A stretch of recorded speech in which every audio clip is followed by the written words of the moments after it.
हरे हरे। बोलो पतित पावन शिल प्रभुपाद की जय।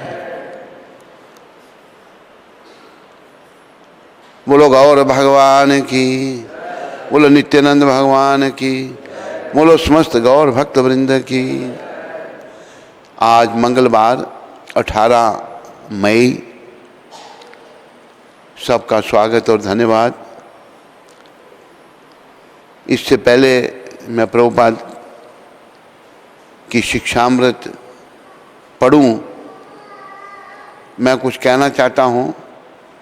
हम सबको प्रभुपाद और कृष्ण कृपा से इस बात को याद रखना है। क्या कहना चाहता हूं कि कल मुझे ये बताया गया कि केरला में एक बालिका जो मात्र 21 साल की थी और पिछले साल उसकी दीक्षा हुई थी, उसने शरीर छोड़ दिया। 21 साल देखो कितनी छोटी अवस्था है। तो हम सबको ये ध्यान रखना चाहिए कि जीवन का अंत किसी भी टाइम, कभी भी, कहीं भी हो सकता है। ये नहीं है कि हम दुनिया में खोए हुए लोग जो हैं ऐसा सोचते हैं, और बहुत सारे लोग जा रहे हैं शरीर छोड़ करके। और भी कुछ भक्तों के बारे में बताया गया। मणिपुर के कुछ भक्त जो हैं, 2 भक्त थे मणिपुर के, कितने हरि बोल, मणिपुर के 2 भक्त। हाँ, और ये बालिका 21 साल की, उसका भी फोटो उसमें आया है। तो ये जीवन जो है अनित्य है। एक भजन में श्रील गोविंदास कह रहे हैं, कमल दल जल जीवन टलमल भज हो हरि पद नीति रे। हमारा जीवन ऐसा है जैसे कमल के पत्ते पर पानी की बूंद है। कमल के पत्ते पर पानी की बूंद, हवा से अगर कमल का पत्ता हिला तो पानी की बूंद नीचे गिर जाएगी। इसी प्रकार हमारा जीवन है। कब इसका अंत हो जाएगा ये कोई नहीं जानता।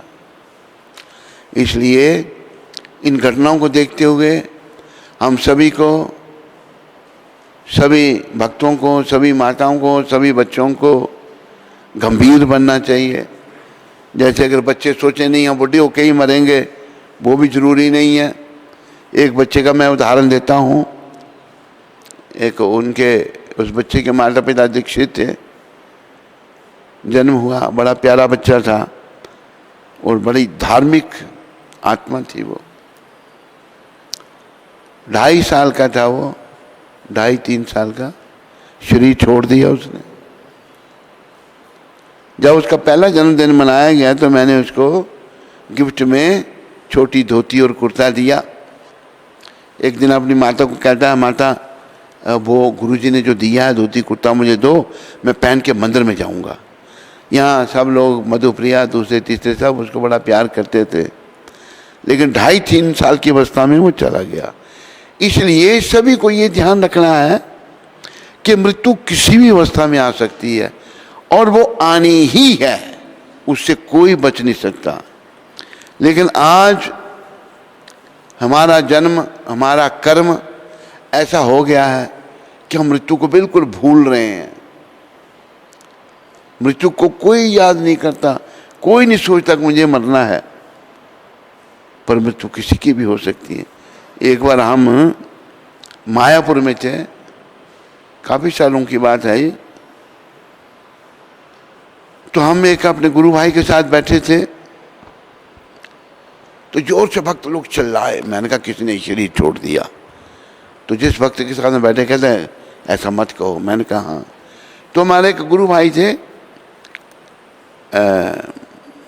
गौर गोविंद महाराज, सन्यासी थे, उड़ीसा के, प्रभुपाद के शिष्य थे वो।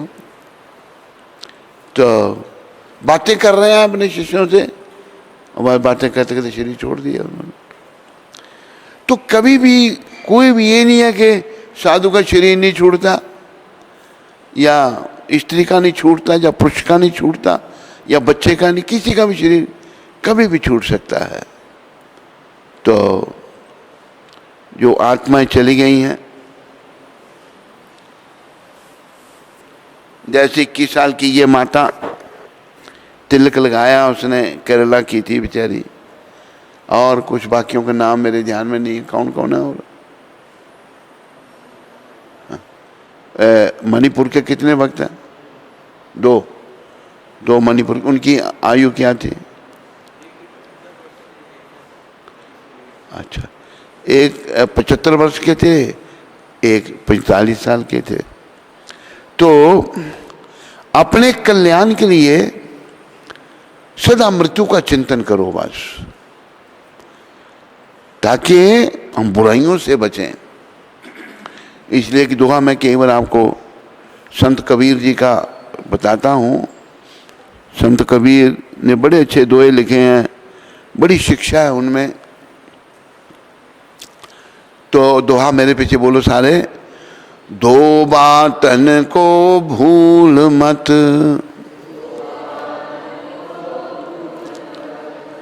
दो बातों को हे प्राणी कभी मत भूलना। जो चाहत कल्याण,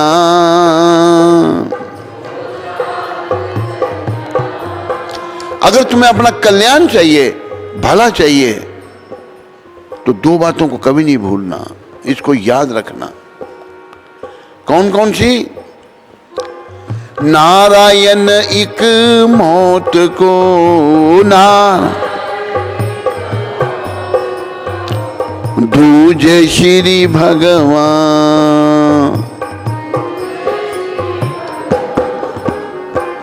अगर हमें अपना भला चाहिए तो संत कह रहे हैं दो बातों को कभी मत भूलना, एक तो मृत्यु और एक भगवान। अभी देखो आज कोई ट्रेनिंग नहीं है कुछ भी। जैसे एक आत्मा आई,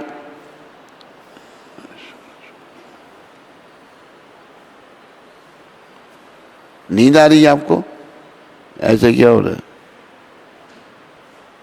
एक आत्मा आई वृद्धावस्था में, जैसी तैसी आई, उसने दीक्षा ले ली। तो लेकिन मानसिकता, दीक्षा ले ली अच्छी बात है, मुझे भी उस आत्मा का पता नहीं था। तो भक्तों ने शिकायत की कि भाई ये गड़बड़ करती है ये आत्मा। मैंने बुला के पूछा, भाई क्यों ऐसा करते हो, क्यों भक्तों को डिस्टर्ब करते हो? तो वो आत्मा चिल्लाने लगी, मेरे को कह रही है, उनको कुछ नहीं कहते। वो आत्मा क्या करती है, मोबाइल लगा करके बेकार की खबरें सुन रही है, और भक्त परेशान हो रहे हैं। तो भक्त बेचारे क्या करें, भगवान का नाम लगा देते हैं। तो उनको भगवान का नाम अच्छा नहीं लगता, जीवन में कोई प्रशिक्षण नहीं, वृद्धावस्था में आगे। लेकिन वो पुरानी आदतें जो है ना, इतनी जल्दी नहीं जाती। इसलिए हमारे ग्रंथों में कहा कि 5 साल की अवस्था से ही बच्चे को भक्ति में लगाना चाहिए, छोटी अवस्था में नहीं। फिर वो जब जाने का समय आएगा तो उसमें परिपक्व हो जाएगा, वो भगवान का स्मरण करते हुए जाएगा।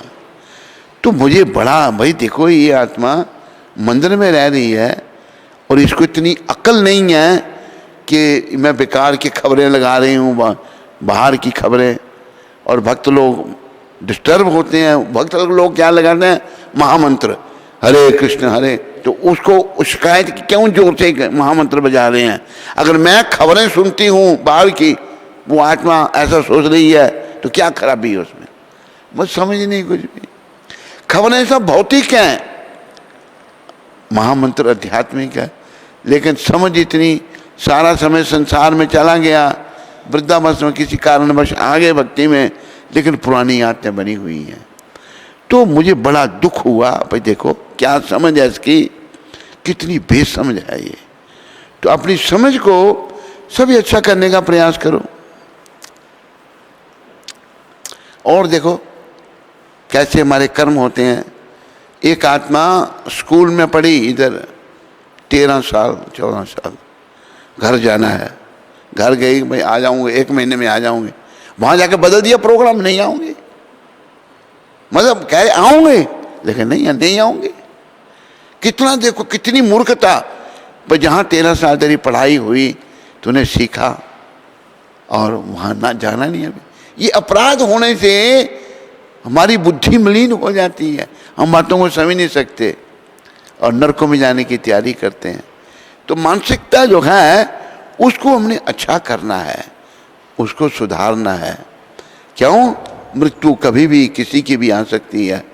आओ एक जो 2-3 आत्माएं जो इधर मणिपुर में, एक को 45 साल की, एक 75 साल की, कोविड से गई हैं, जो बीमारी फैल रही है। और एक केरला में आत्मा जो 21 साल की, वो स्त्री शरीर में थी, चली गई।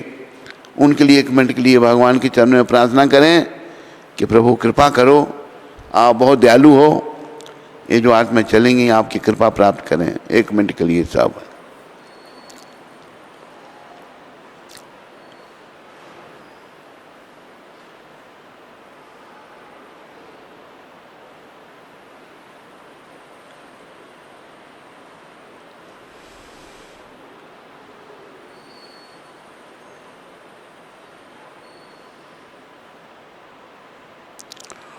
ओम शांति शांति शांति। तो प्रभुपाद का शिक्षामृत, ये जो आज की शिक्षा है, एक हमारा गुरु भाई गुरु कृपा को ये प्रभुपाद ने पत्र लिखा था 18 मई 1977। साल जिस साल प्रभुपाद धाम को गए थे, 1977 नवंबर में प्रभुपाद धाम को गए थे, मई में ये पत्र लिखा था। क्या कह रहे हैं प्रभुपाद? अब मैं अपने घर वृंदावन लौट आया हूं। प्रभुपाद वृंदावन में ही थे। इसके पहले हमें उनकी सेवा का मौका मिला था मायापुर में। मायापुर जब उत्सव होता है गौर पूर्णिमा का, मार्च में रहे, फिर कलकत्ता में आए उनके साथ, फिर बम्बई में आए। हमारे एक गुरु भाई वो भी चले गए।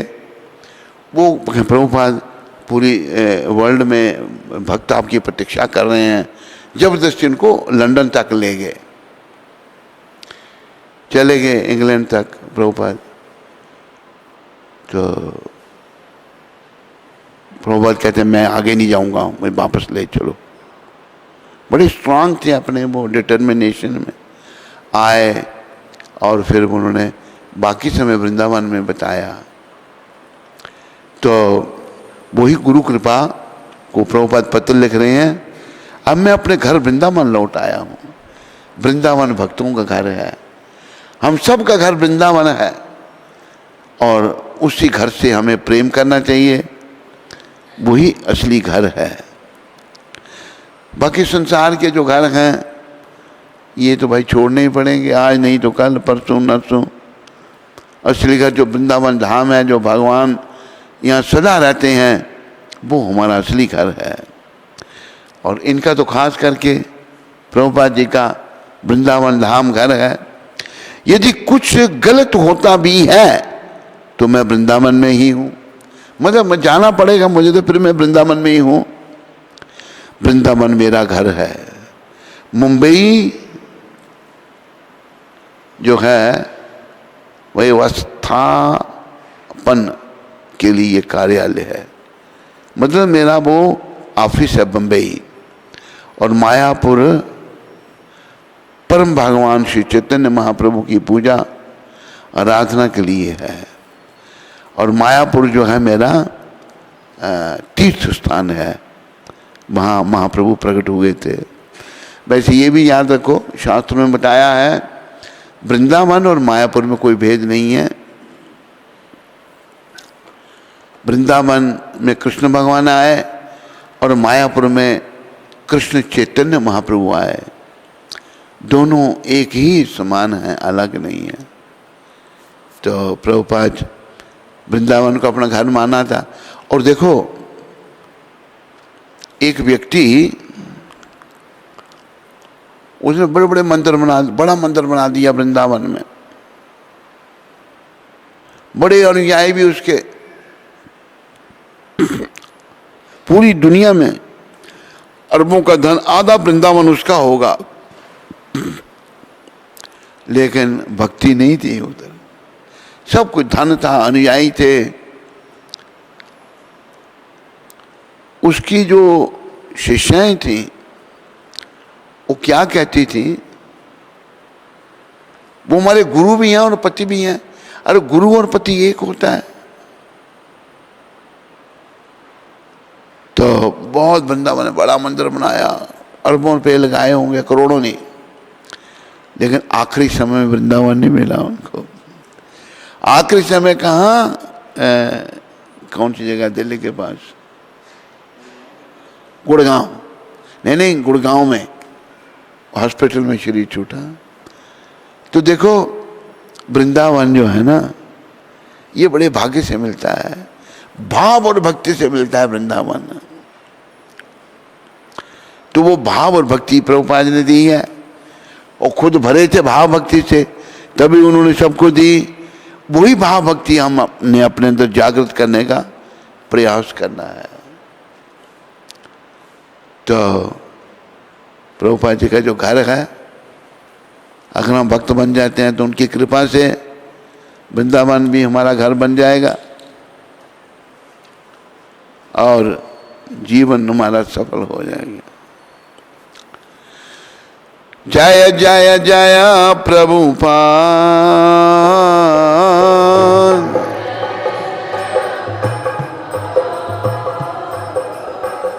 जय जय जय प्रभुपाद, जय जय जय जय जय श्री कृष्ण चैतन्य नित्यानंद,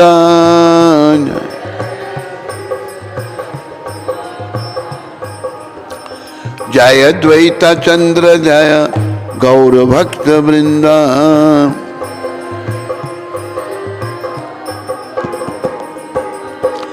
जय जय श्री कृष्ण चैतन्य नित्यानंद,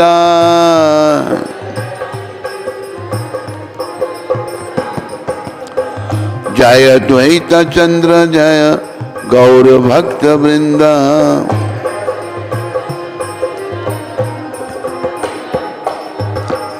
कृपा करी सवे मेरी करह करुणा,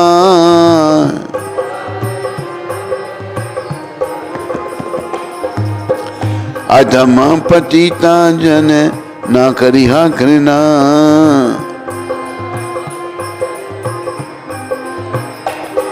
ये शब्द श्रील नरोत्तम ठाकुर के हैं, जो बहुत बड़े वैष्णव हमारी संप्रदाय में हुए हैं और बहुत बड़े घर से थे, राजकुमार थे वो।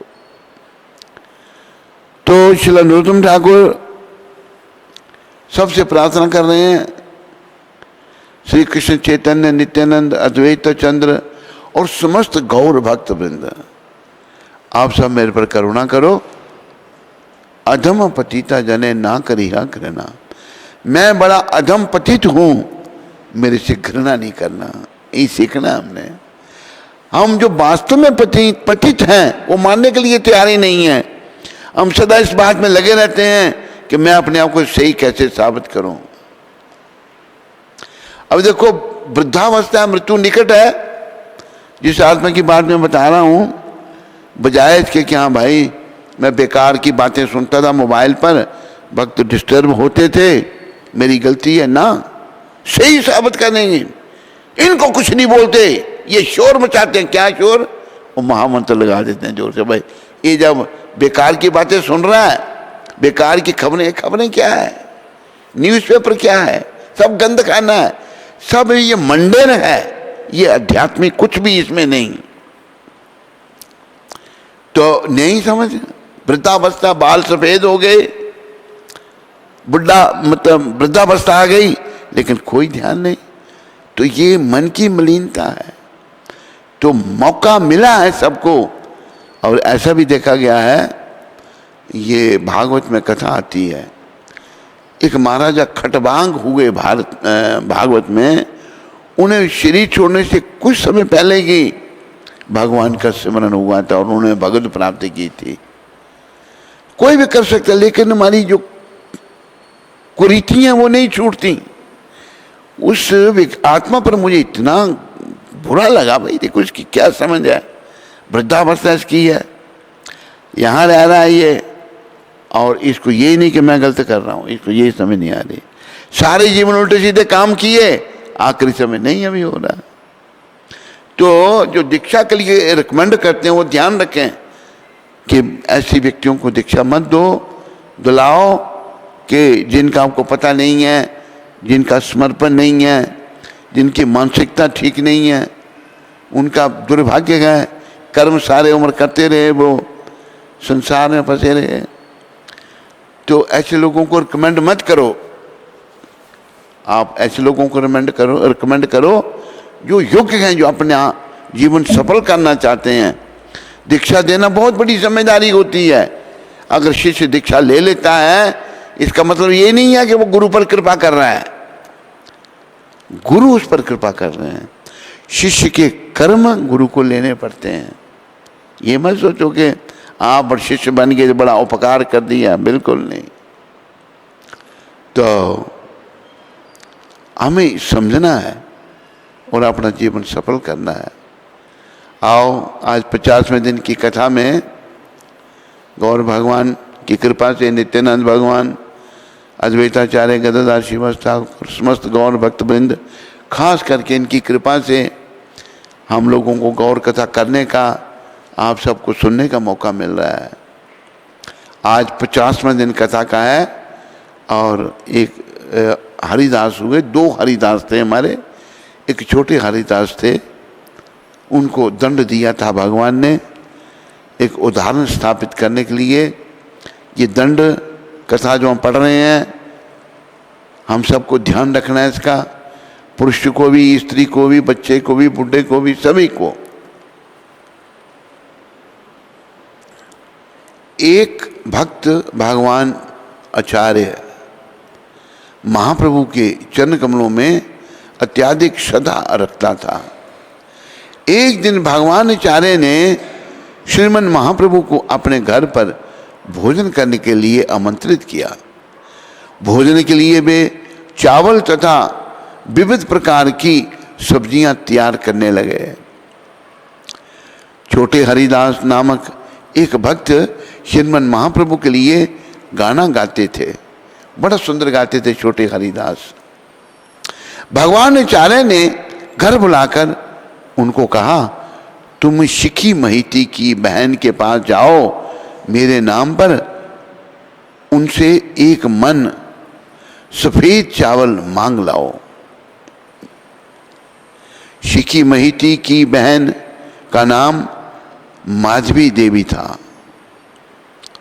बोलो माधवी माता की, अरे अच्छी तरह जय बोला करो, बोलो माधवी माता की। ये सब महान आत्माएं हुई हैं चैतन्य चरितामृत में। बोलो शिखी महिती जी की जय। वह एक तपस्विनी वृद्धा थी माधवी माता, तथा भक्ति में बहुत उन्नत थी। श्रीमन महाप्रभु ने उनको श्रीमती राधा रानी की एक पूर्व संगनी के रूप में स्वीकार किया था। और भगवान ने कहा था राधा रानी की एक सहचरी है, ये उनकी संगनी है। सारे संसार में उनके कुल 3.5 घनिष्ठ भक्त थे। 3.5 ये 3 भक्त थे, स्वरूप दामोदर गोस्वामी, श्रील रामानंद राय तथा शिखी महिती। और आधे व्यक्ति था शिखी महिती की बहन, उनको आधा कहा 3.5। भगवान आचार्य ने बड़े ही स्नेह के साथ तरह तरह की सब्जियां तथा अन्य पकवान पकाए जो श्रीमन महाप्रभु को प्रिय थे। उन्होंने भगवान जगन्नाथ जी का प्रसाद और पीसी सूंठ तथा नींबू और नमक जैसे पाचक व्यंजन भी प्राप्त किए। दोपहर में जब श्रीमन महाप्रभु आचार्य की भिक्षा पाने आए तो उन्होंने सर्वप्रथम उत्तम चावल की प्रशंसा की और फलस्वरूप उनसे पूछा, तुमने ऐसे बढ़िया चावल कहां से प्राप्त किए? भगवान आचार्य ने उत्तर दिया, मैंने माधवी देवी से मांगकर प्राप्त किया है। श्रीमन महाप्रभु चावल मांगकर कौन लाया है? तो भगवान आचार्य।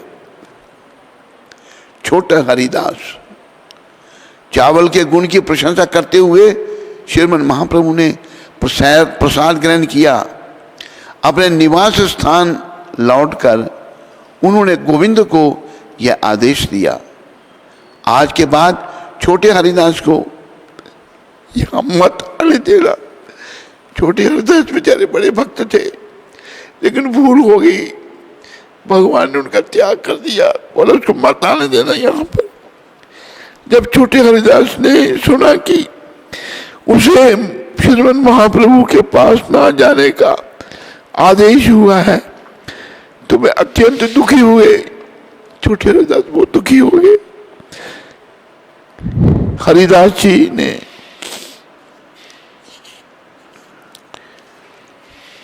लगातार 3 दिनों तक उपवास किया, 3 दिन तक कुछ नहीं खाया। तब स्वरूप दामोदर गोस्वामी एवं अन्य भक्तों ने श्रीमन महाप्रभु से पूछा, छोटे हरिदास ने कौन सा महान अपराध किया है, उसे आपके द्वार तक आने से मना क्यों किया गया है? अब मैं 3 दिनों से उपवासी बने हुए हैं, 3 दिन से उन्होंने उपवास किया है। महाप्रभु ने उत्तर दिया, मैं उस व्यक्ति का मुंह नहीं देख सकता।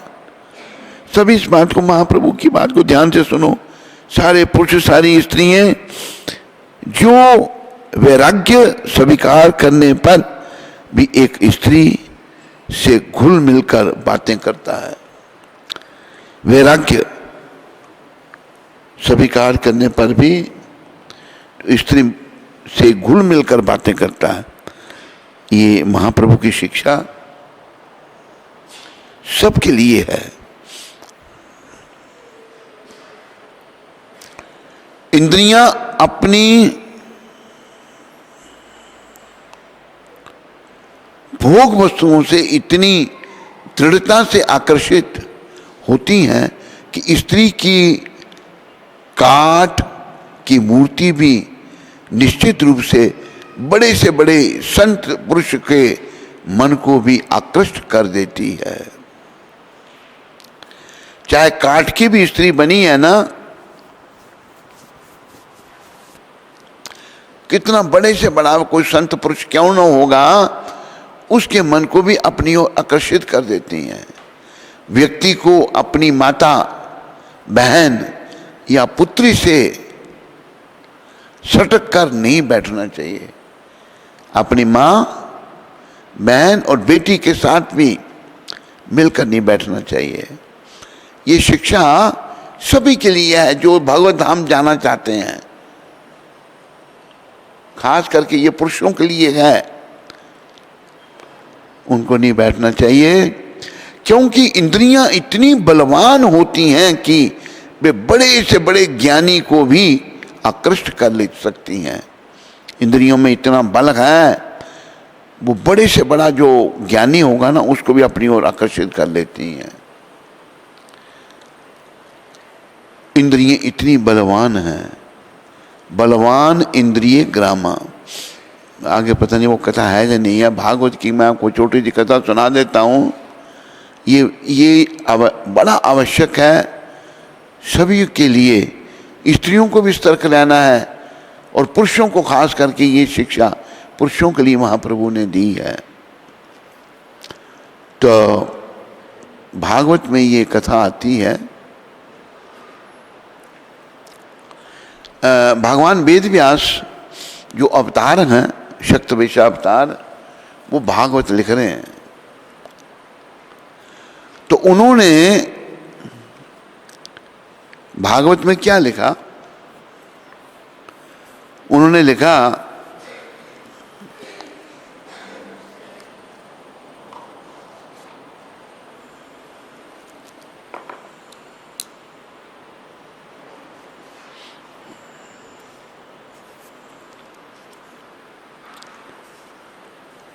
ये भागवत का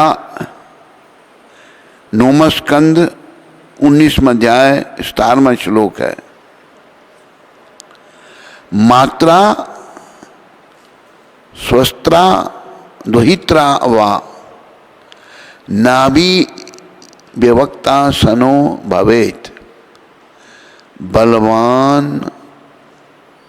बलवान इंद्रिय ग्रामो विध्वंस मपी कर्षति। ये महाराजा यजाति देवयानी को उपदेश देते हैं, देवयानी माता को। मनुष्य को चाहिए कि वह अपनी माता, बहन या पुत्री के साथ एक ही आसन पर ना बैठे, क्योंकि इंद्रियां इतनी प्रबल होती हैं कि बड़े से बड़ा विद्वान भी यौन द्वारा आकृष्ट हो सकता है। तो जब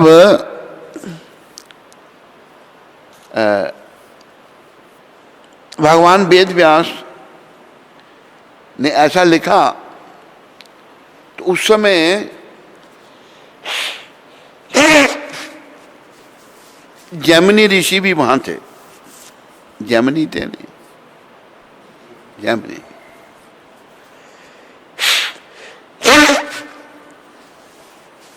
जैमिनी ऋषि जो हैं वो भी वहां बैठे हुए थे। उन्होंने आपत्ति व्यक्त की, कहते हैं कि भगवान ये कैसे हो सकता है, ये वो मानने के लिए तैयार नहीं। अपनी लेखनी को भगवान वेद व्यास ने वहीं रोक दिया।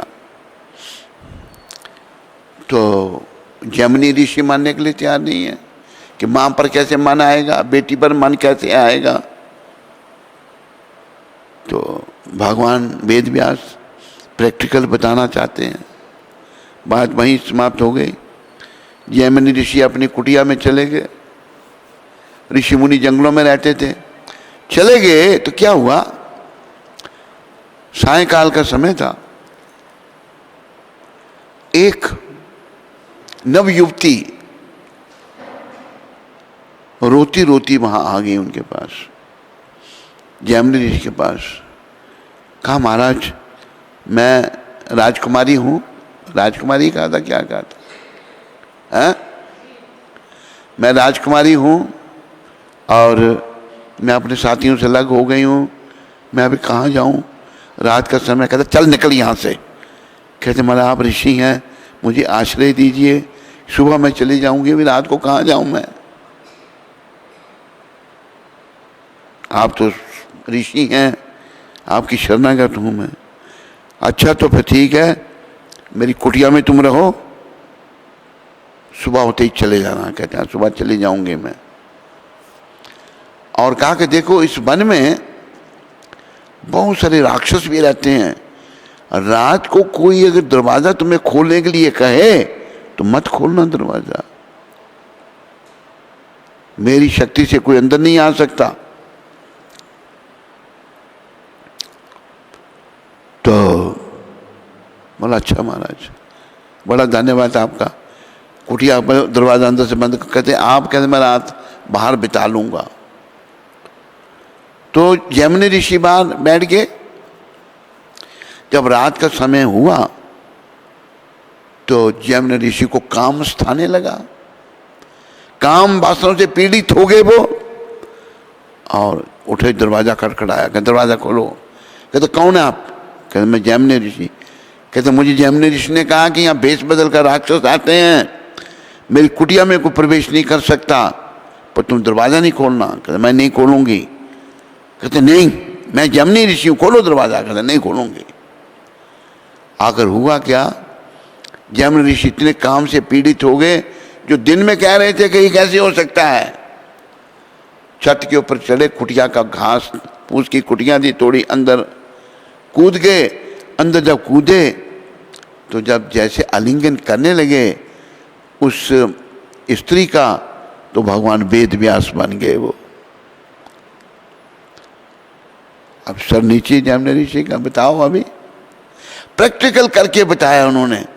इसलिए माताओं का भी अपना उज्जवल भविष्य बनाने के लिए पुरुषों को आकर्षित करने का प्रयास नहीं करना चाहिए। ऐसी माताओं को भी नरक में जाना पड़ता है, और पुरुषों को भी सतर्क रहना चाहिए स्त्री से, जो धाम में जाना चाहते हैं, जो नरकों में जाना चाहते हैं। जैसे भी प्रभुपाद कहते हैं ना, जिसकी इच्छा नरक में जाने की है, जो भक्ति नहीं करना चाहते तो बाहर जाके भाई नौकरी करो, कमाओ, पैसा खाओ, लेकिन मंदिर में रहना तो भक्ति करो। ये प्रभुपाद के शब्द है, मेरे शब्द नहीं है। तो हरिदास ठाकुर जी का मुझे बड़ा रोना आता है उन पर। बड़े भक्त थे, थोड़ी भूल हो गई, भगवान ने त्याग कर दिया उनका, हरिदास ठाकुर जी का। तो वही गौर भगवान बता रहे हैं, व्यक्ति को अपनी माता, बहन या पुत्री से भी सट कर नहीं बैठना चाहिए, क्योंकि इंद्रियां इतनी बलवान होती हैं कि वह बड़े से बड़े ज्ञानी को भी आकृष्ट कर सकती हैं। इंद्रियों में इतनी शक्ति है। कितनी शक्ति है इंद्रियों में? इंद्रियों में 10,000 हाथी का बल एक इंद्रिय में है। ऐसे अनेक संपत्ति रहित क्षुद्र व्यक्ति हैं जो बंदरों जैसा वैराग्य स्वीकार करते हैं। वह इंद्रिय तृप्ति में लगे रहने तथा स्त्रियों के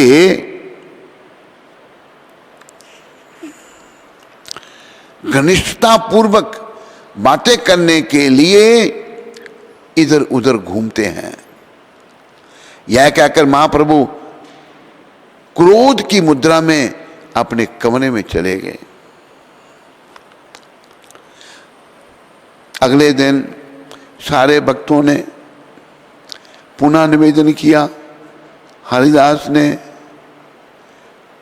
छोटा सा अपराध किया है, इसलिए हे प्रभु उस पर कृपालु होकर क्षमा करें। श्रीमन महाप्रभु ने कहा, मेरा मन मेरे बस में नहीं है।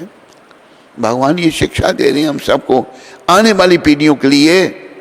यह मन ऐसे व्यक्ति को संन्यास आश्रम में नहीं देखना चाहता जो स्त्रियों से घुल मिलकर बातें करता हो। तुम सभी अपने अपने कार्य पर जाओ।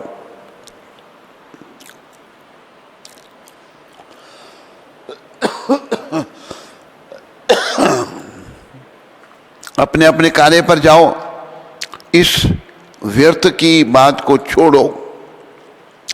ये तुम लोगों ने फिर से इस तरह बात की तो मैं चला जाऊंगा। देखो भगवान कितने पक्के हैं। भगवान कहते हैं मैं चला जाऊंगा, यहां नहीं रहूंगा, और तुम लोग मुझे और यहां नहीं देख पाओगे। श्रीमन महाप्रभु के ऐसे दारुण शब्द सुनकर भक्तगण में सन्नाटा छा गया। भक्त भी सब दुखी हो गए। सब एक दूसरे के मुंह की ओर ताकते रहे। इन भक्तों ने मन ही मन यह निश्चय कर लिया कि जो यदि श्रीमन महाप्रभु से फिर कुछ कहा तो वे सत्य ही नीलाचल छोड़कर चल देंगे। भक्तों के दुख की सीमा नहीं है। भक्त बड़े दुखी हैं बेचारे, परंतु किया क्या जाए। छोटे हरिदास अभी तक निराहार हैं, कुछ भी नहीं खा रहे बेचारे वो। भगवान आचार्य के दुख का कोई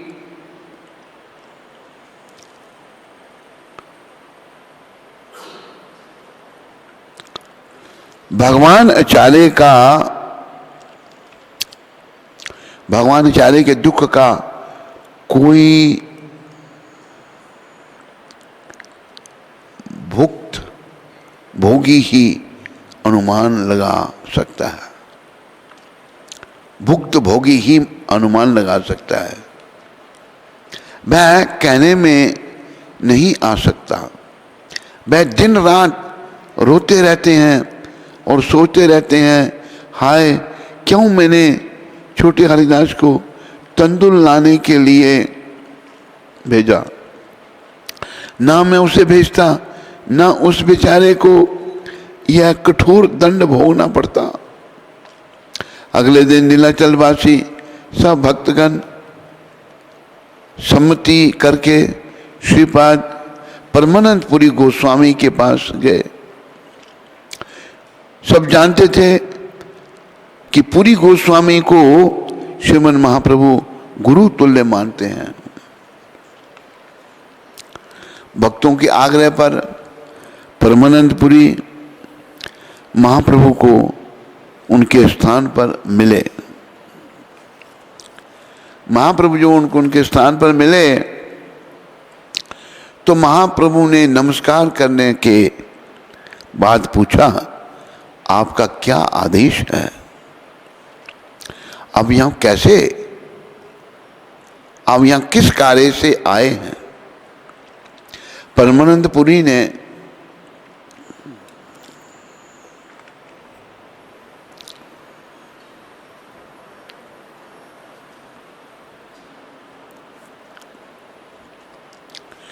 अपनी विनती निवेदित की कि छोटे हरिदास पर कृपा करो। श्रीमान महाप्रभु ने उत्तर दिया, हे प्रभु कृपया आप मेरी बात सुने। आपके लिए अच्छा होगा कि आप सारे वैष्णवों से समेत यहीं रहें। आप मुझे अलारनाथ जाने की अनुमति दें।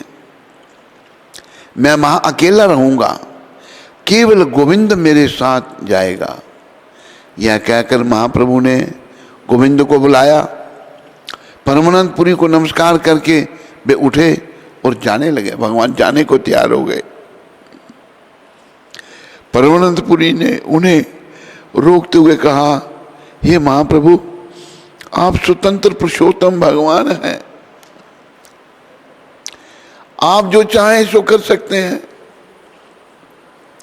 आपके सारे कार्य जन सामान्य के लाभ हेतु हैं। हम उन्हें नहीं समझ सकते क्योंकि आपके मनोभाव अत्यंत गहरे तथा गंभीर हैं। यह कहकर परमानंदपुरी अपने घर चले गए। तब सारे भक्त छोटे हरिदास को मिलने गए। स्वरूप दामोदर ने कहा, हरिदास हमारी बात सुनो। इस समय महाप्रभु रुष्ट हैं।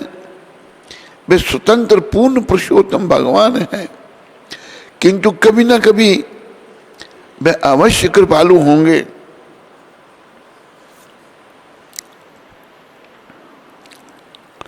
क्योंकि वे हृदय से अत्यंत दयालु हैं। महाप्रभु हट कर रहे हैं और ये तुम भी हट करोगे तो उनका हट बढ़ेगा। तुम्हारे लिए अच्छा होगा कि तुम स्नान करो और प्रसाद पाओ। समय आने पर उनका क्रोध स्वतः दमित हो जाएगा। जब महाप्रभु मंदिर में भगवान जगन्नाथ का दर्शन करने जाते तो श्रीला हरिदास दूर ही रहकर उनका दर्शन करते। देखो भक्त भगवान को कितना प्यार करते हैं। चाहे भगवान ने उनका तिरस्कार ही कर दिया उनकी गलती पर, लेकिन उनके दर्शनों बिना नहीं रह सकते, दर्शन करते। सब भक्तों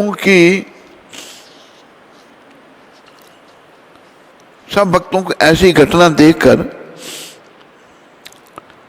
मनों में भय उत्पन्न हो गया, इसलिए उन सब ने स्वप्न में भी स्त्रियों से बातें करना त्याग दिया।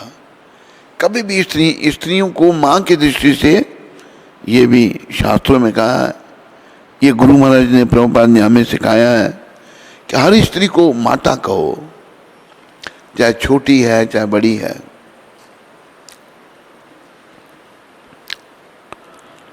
एक वर्ष बीत गया, फिर भी छोटे हरिदास के प्रति श्रीमन महाप्रभु की कृपा का कोई नामो निशान न था। एक साल बीतने पर भी कोई दया नहीं भगवान ने दिखाई श्रील हरिदास ठाकुर के ऊपर।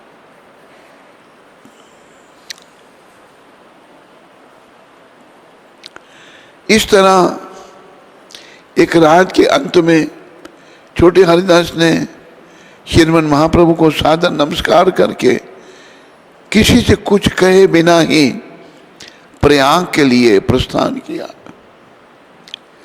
छोड़ किसी को कुछ नहीं कहा, प्रयाग त्रिवेणी में चले गए बेचारे वो। और गंगा यमुना के संगम त्रिवेणी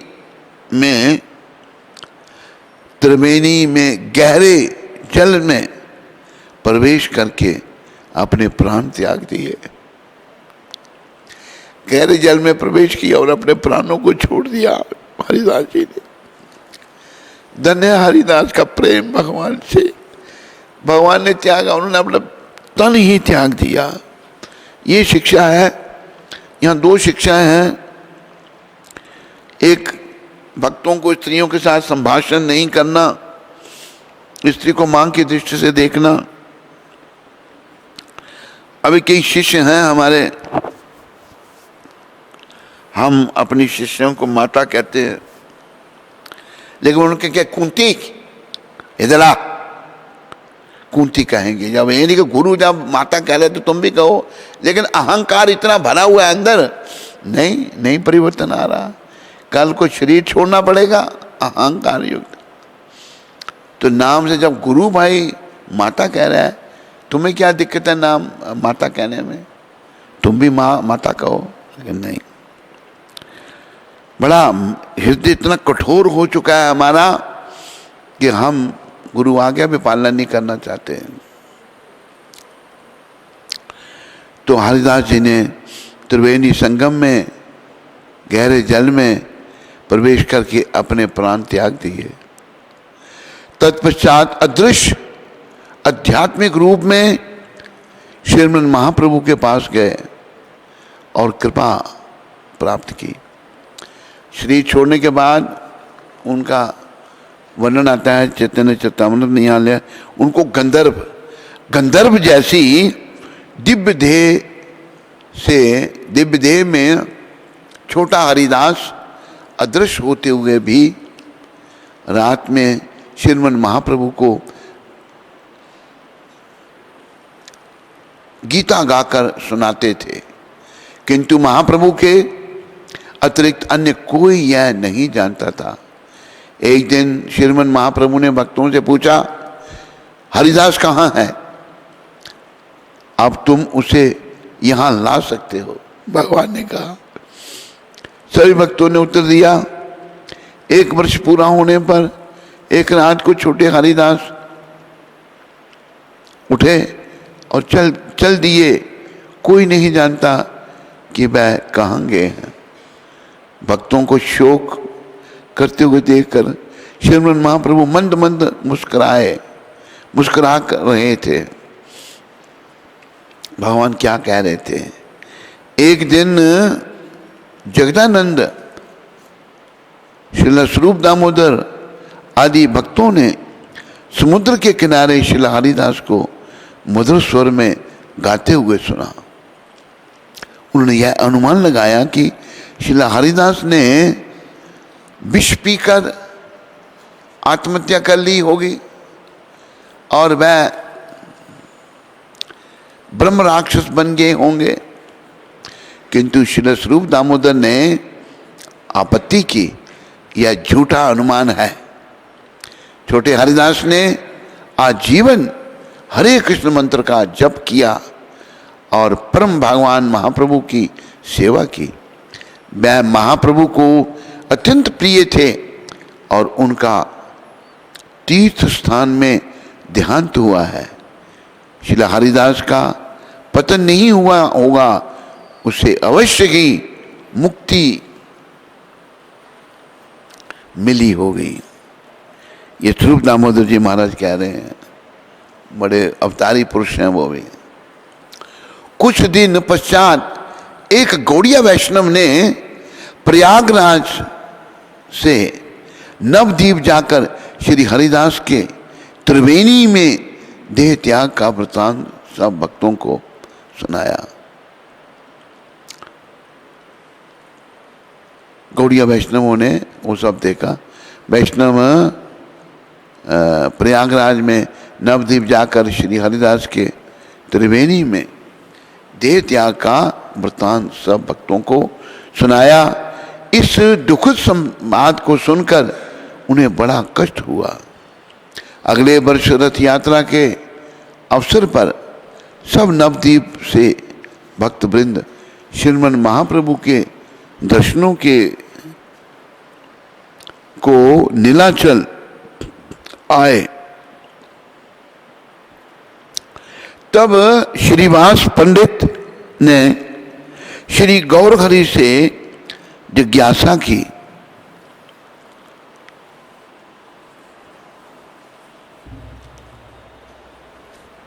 प्रभो छोटा हरिदास कहाँ है? श्री गौरहरि ने कहा, जीव अपने कर्मों का फल भोगता है।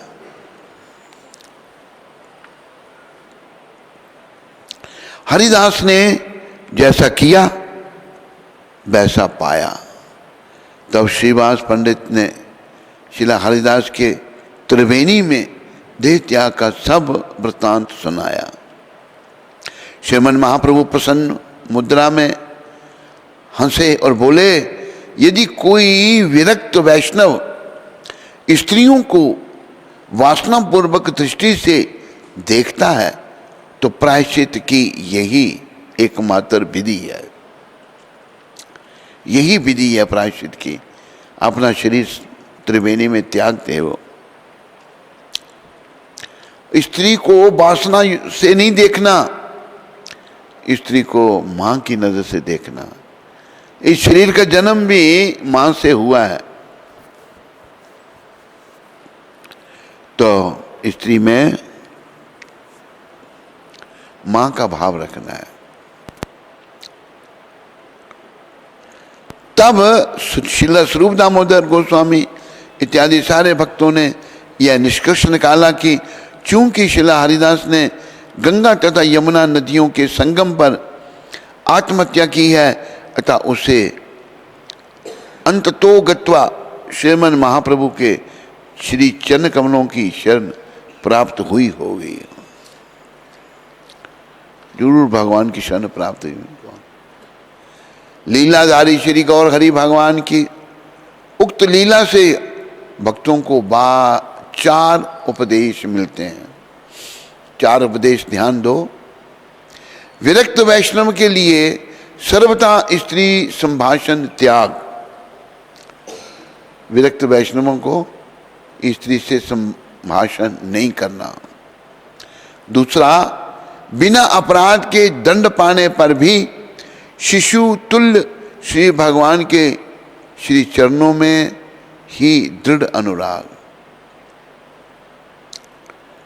अगर बिना अपराध के दंड पाने पर भी बच्चा जैसे बच्चे के समान श्री भगवान के चरणों में ही दृढ़ अनुराग रखना है, दूसरी बात है। तीसरा, अपने इष्ट के वियोग में देह त्याग ही परम लाभ है। इष्ट महाप्रभु थे छोटे हरिदास जी के महाराज के, तो देह त्याग ही जो है ना वो परम लाभ है। चौथा, परीक्षा में उत्तीर्ण होने पर भागवत साक्षात्कार। अगर परीक्षा में अगर हम उत्तीर्ण होते हैं तो भगवान के दर्शन होंगे।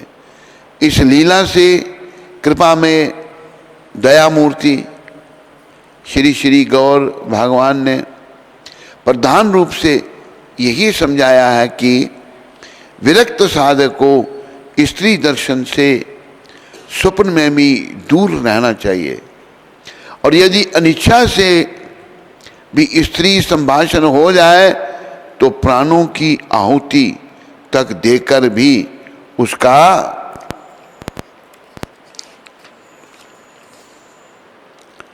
प्रायश्चित कर लेना चाहिए। कारण कि साधन पथ में साधक के लिए यह सबसे बड़ा विघ्न है, याद रखो। साधन पथ मतलब भगवत प्राप्ति के लिए हम सब साधना कर रहे हैं, तो सबसे बड़ा विघ्न ये है स्त्री के प्रति कुभाव रखना। बोलो श्रीमन महाप्रभु की, बोलो छोटे हरिदास ठाकुर जी महाराज की, बोलो समस्त गौर भक्त वृंद की।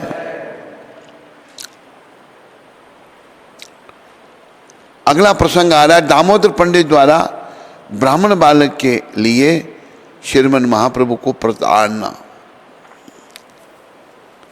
देखो ऐसे भी भक्त हुए हैं जिन्होंने भगवान को भी डांटा, तो ये प्रसंग दामोदर पंडित जी का है।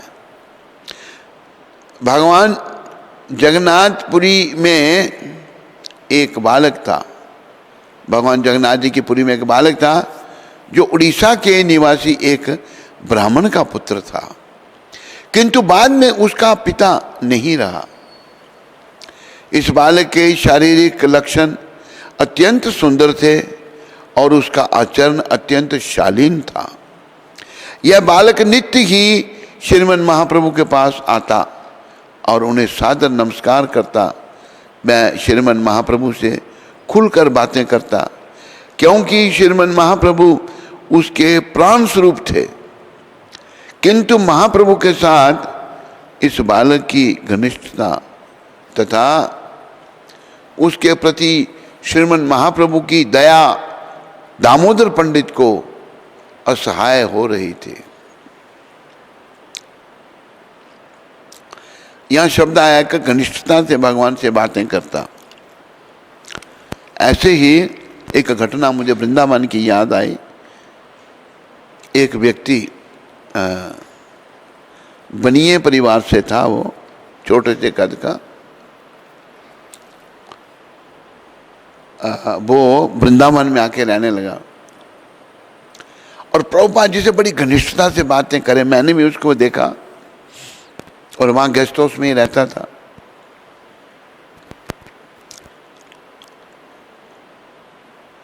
तो सब भक्तों ने देखा भाई ये प्रभुपाद जी के बड़ा निकट है। उसने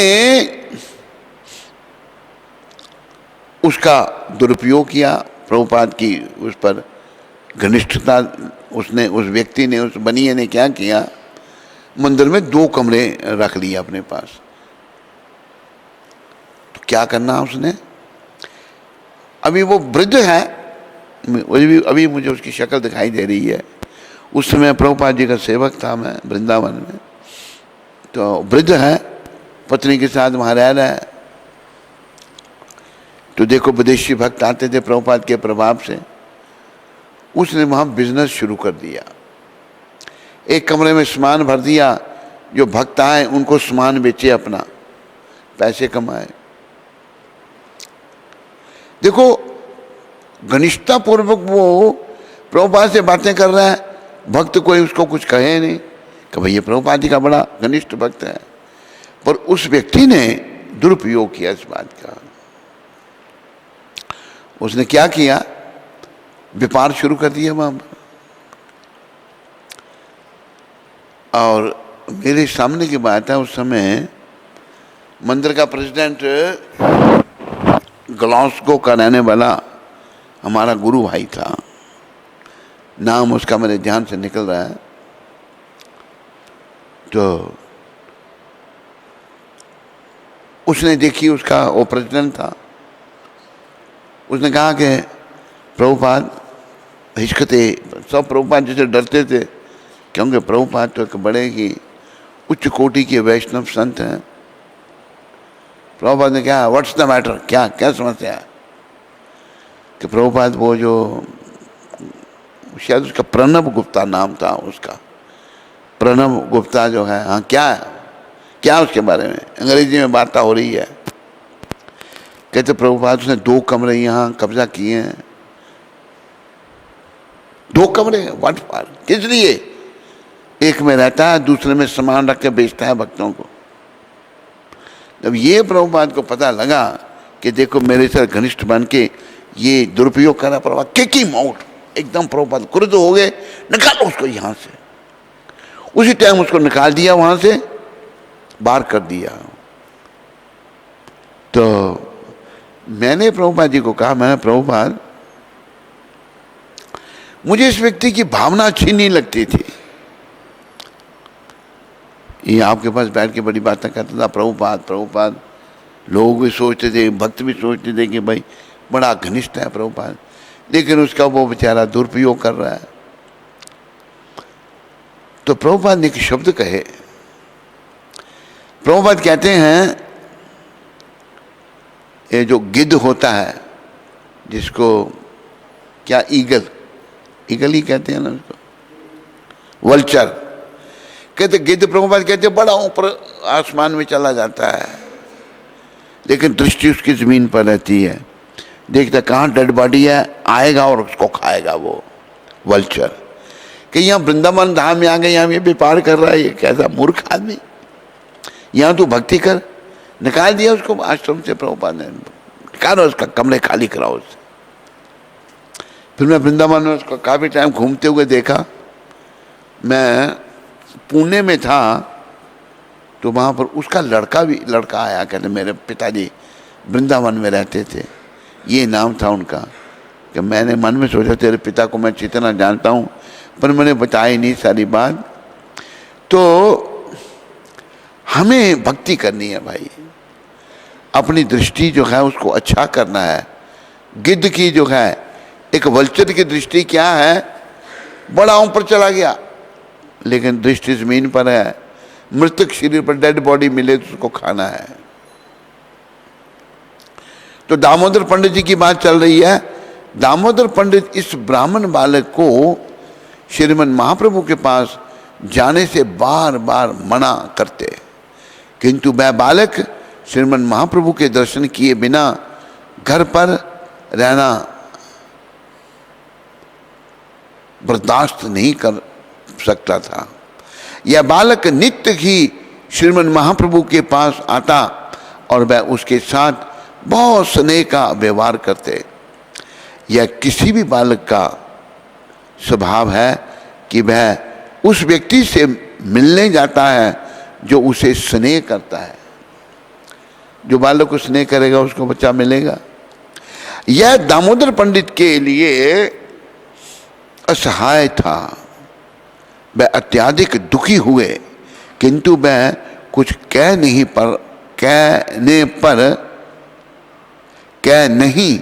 पा रहे थे, क्योंकि बालक उनके निषेधों की अनदेखी कर देता। एक दिन जब वह बालक श्रीमन महाप्रभु के पास आया तो श्रीमन महाप्रभु ने बड़े ही स्नेह के साथ उससे सभी प्रकार के समाचार पूछे। कुछ समय बाद जब वह बालक उठकर चला गया तो दामोदर पंडित ने धृष्टता पूर्वक महाप्रभु से कहा, मतलब भगवान को डांटा, धृष्टता। अच्छा, सारे लोग आपको महान शिक्षक कहते हैं, भगवान को कह रहे हैं दामोदर पंडित, क्योंकि आप अन्यों को उपदेश देते हैं किंतु जब हम देखेंगे कि आप किस तरह के शिक्षक हैं, आप गोसाई के नाम से विख्यात हैं, किंतु अब आपके गुण तथा यश की बात सारे पुरुषोत्तम नगर में व्याप्त होगी, आपके पद को कैसा धक्का लगेगा। यद्यपि श्रीमन महाप्रभु जानते थे कि दामोदर पंडित शुद्ध तथा सरल भक्त थे, किंतु यह प्रगल्भ बात सुनकर महाप्रभु ने कहा, हे दामोदर, तुम यह क्या ऊटपटांग बात कह रहे हो? क्या कह रहे हो? भगवान जानते थे, लेकिन पूछते हैं दामोदर, क्या कह रहे हो तुम? दामोदर पंडित ने उत्तर दिया, आप तो स्वतंत्र परमेश्वर हैं, समस्त आलोचनाओं के परे हैं। हे प्रभु, आप जैसा चाहें वैसा कर सकते हैं, आपको रोकने के लिए कोई कुछ नहीं कर सकता। फिर भी संपूर्ण संसार बातूनी है, लोग बातूनी हैं, लोग कुछ भी कह सकते हैं, आप उन्हें कैसे रोक सकते हैं?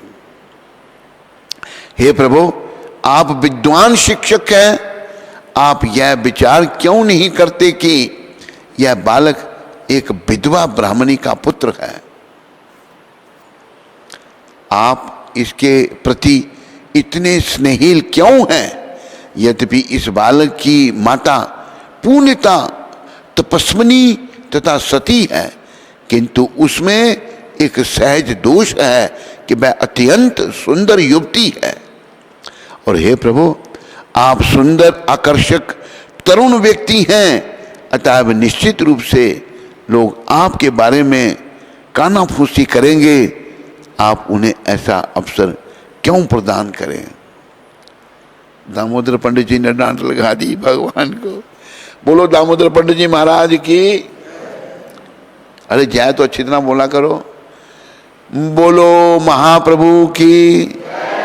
यह सुनकर यह कहकर दामोदर पंडित मौन हो गए। श्रीमन महाप्रभु अपने अंतर में प्रसन्न होकर मुस्कुराए और दामोदर पंडित की दृष्टता पर विचार करने लगे।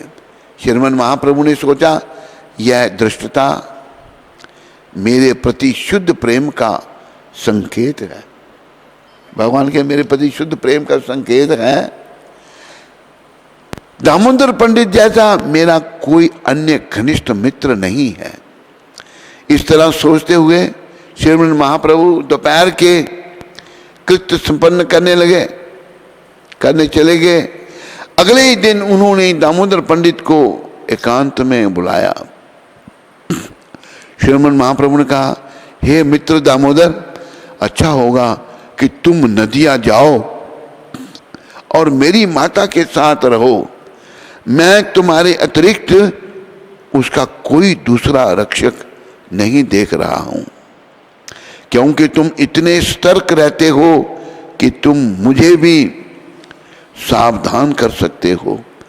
तुम मेरे संगियों में सर्वाधिक निष्पक्ष हो। निष्पक्ष होना चाहिए हमको, सारे भक्तों को निष्पक्ष होना चाहिए, पक्षपात नहीं करना चाहिए। ये शिक्षा है यहाँ पर भगवान दामोदर पंडित जी को कहते हैं।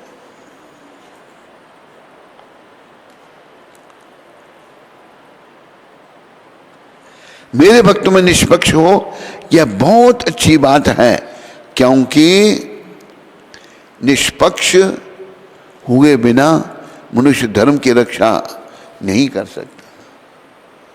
आंखें खुली रखो, जब तक हम निष्पक्ष नहीं होते तो धर्म की रक्षा नहीं हो सकती, भगवान कह रहे हैं। बोलो गौर हरि भगवान की। बोलो दामोदर पंडित जी महाराज की।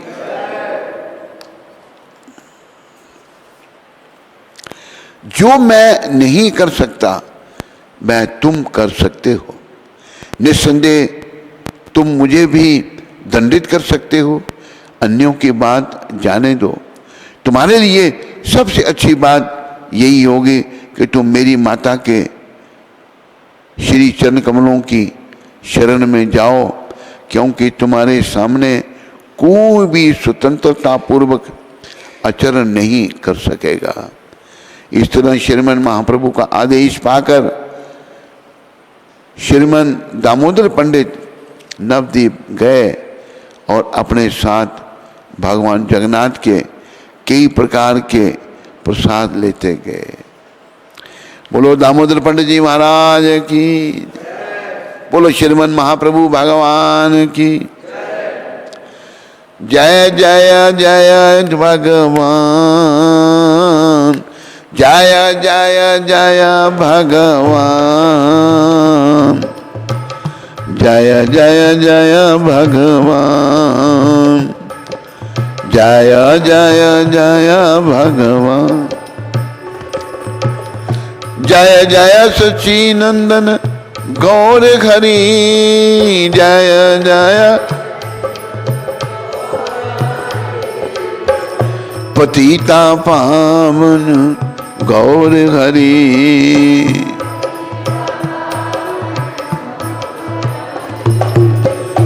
युग अवतारी गौर हरि,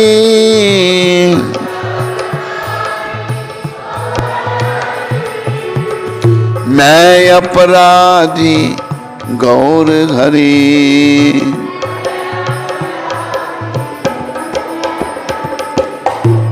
अपराध क्षमा करो गौर हरि, अपराध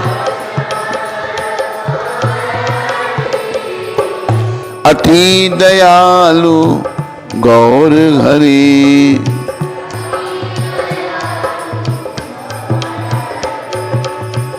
परम कृपालु गौर हरि,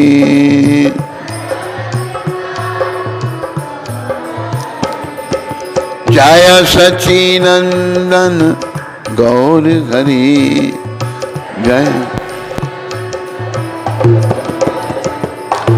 दया करो कृपा करो गौर हरि,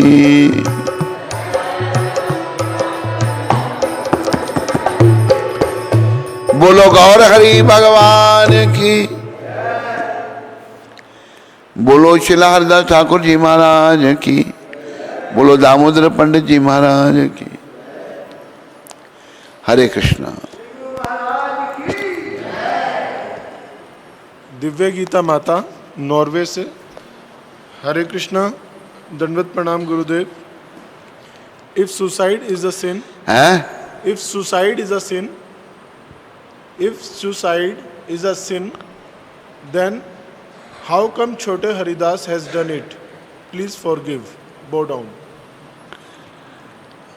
वो दिव्य गीता माता बताया अभी कि उनसे भगवान रुष्ट हो गए, उनसे गलती हो गई, भगवान उनसे नाराज हो गए, तो उन्होंने और कोई कारण से आत्महत्या नहीं की, खाली भगवान के वियोग में ऐसा किया। तो उनका मन भगवान के चरणों में था और ये महानता है, ये सुसाइड महानता है। भगवान ने भी कहा आगे कि जो ऐसा करता है, स्त्री से संभाषण करता है, त्यागी वैरागी होकर स्त्री के प्रति बुरी भावना रखता है, तो उसके लिए अच्छा यही होगा कि वो जा करके त्रिवेणी वहाँ पवित्र जल में अपना शरीर त्याग दे। भगवान ने ऐसा कहा है। वैसे सुसाइड करना तो गलत है, पर आम लोग जो अपने पापों के कारण जब दुखी होते हैं तो सुसाइड कर लेते हैं, दुख सहन नहीं कर सकते, वो गलत है। उनको दुखों को सहन करना चाहिए, क्योंकि वो सब उन्हीं के कर्म हैं। तो ये सुसाइड, इसका अनुमोदन भगवान ने दिया है। भगवान ने इसका अनुमोदन किया है, स्वीकृति दी है। तो गुरु महाराज जी का बहुत बहुत आभार। जो इतनी सुंदर गौर कथा का गायन किया। तो सभी लोग 3 बार हरि बोल बोल के गुरु महाराज जी का आभार व्यक्त करेंगे। हरि बोल, हरि बोल। बोलिए सद्गुरुदेव महाराज की, जगत गुरु शिल प्रभुपाद की जय। तो आज दुबई से राधा रानी माता जी ने व्यास पूजा के लिए अपनी सेवा भेजी है गुरु महाराज के चरणों में। तो उनका और उनके परिवार का श्रील प्रभुपाद आश्रम उधमपुर के सभी भक्तों की ओर से बहुत बहुत धन्यवाद। हरि बोल। पठानकोट से कनुप्रिया माता जी ने गुरु महाराज जी के व्यास पूजा के लिए अपनी सेवा भेजी है। तो उनका और उनके परिवार का श्रील प्रभुपाद आश्रम उधमपुर के सभी भक्तों की ओर से बहुत बहुत धन्यवाद। हरि बोल। तो आज गुरुकुल का बच्चा नैतिक का जन्मदिन है। तो उनके माता पिता की तरफ से फल प्रसाद और भी प्रसाद का आयोजन किया गया है। तो गुरु महाराज से इतना प्रार्थना जल्दी है। हो गया आयोजन? जी। तो गुरु महाराज से प्रार्थना है कि वो नैतिक को आशीर्वाद दें। अरे इसको रहने दे। वो ला रहा है, तू ले जा रहा है क्या? चल चल नैतिक किधर आ गए?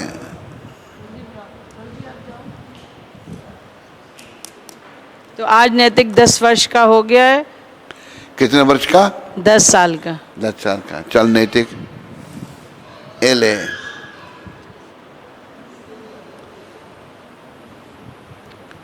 हरे कृष्णा कृष्णा कृष्णा हरे हरे, हरे राम राम राम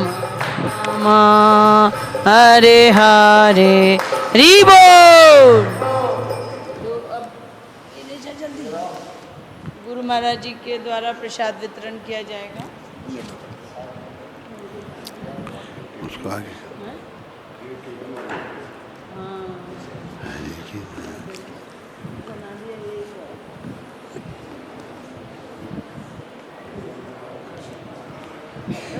चल नैतिक। चलो नैतिक का बाप